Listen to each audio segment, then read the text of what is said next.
Hi, this is Danny. We're here with Tom Simmons, and the NOM rally just ended. And over here, the counter-protest, silent and very, very calm counter-protest was over here. And we're actually going to have you share a little bit of your story. We're trying to talk to local people in each town and get their stories and their opinion on how this rally went and why it's important for them to be here. So, Tom, I'm going to let you speak a little bit here. Sure. I don't think NOM understands the damage that their message actually could have on families here in New Hampshire and across the country. I'm 50 years old. I grew up at a time when men married women and that was it. There was no other choice.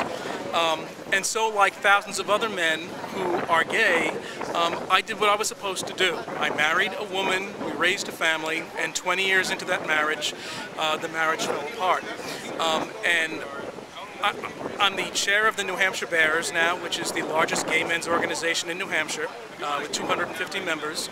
I haven't spoken to all of them, but I've spoken to maybe half of them. And of them, half of them have exactly the same story that I do. They were raised in a time when they were supposed to marry a woman, so they did, and then things fell apart. And the notion of imposing this theological blueprint on everybody in society and making everybody do it their way means there's a lot of broken families, there's a lot of heartache, there's a lot of tears that doesn't have to happen.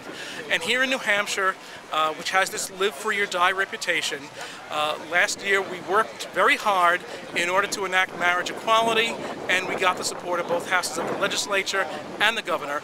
And I'm here today to help preserve that freedom and that choice that we now have here in New Hampshire.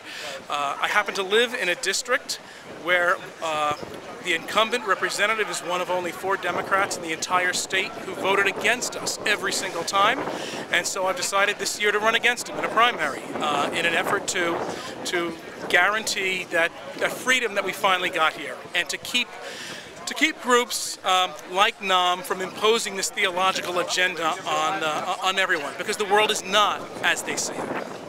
Tom, really, another question for you. How did it feel when Brian Brown said that the actual hate speech was over here with the counter-protest and not over there with their rally? You know, I didn't see anyone in our rally saying anything hateful, doing anything hateful, but I heard an awful lot of comments about how the usual comments I heard my entire life that made me stay in the closet for a long time, that made me not want to let people know who I was, because apparently I was bad, I was wrong, I was a sinner, I was evil, I was abnormal, and that's the word one of the speakers used, normal. Their way was normal, nothing else is normal. So the hate is there. The hate is an undercurrent. The hate is a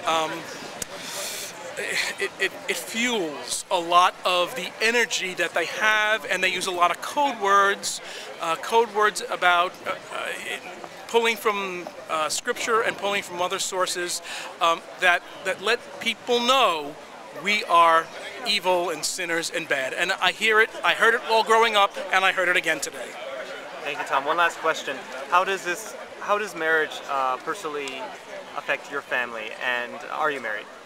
I am married. I proposed to my husband the day that Governor Lynch signed the bill on the Capitol steps, and we were married on January 1st of this year. And it affects me extremely personally and in every aspect of my life. So, do you feel healthier now that you are married? I feel healthier now that I am out, that I am married to someone who I love and who I can express that love for, and I can be who I am and not have to hide and lurk in the shadows. Thank you, Tom. Perfect, thank you. Okay. Yay.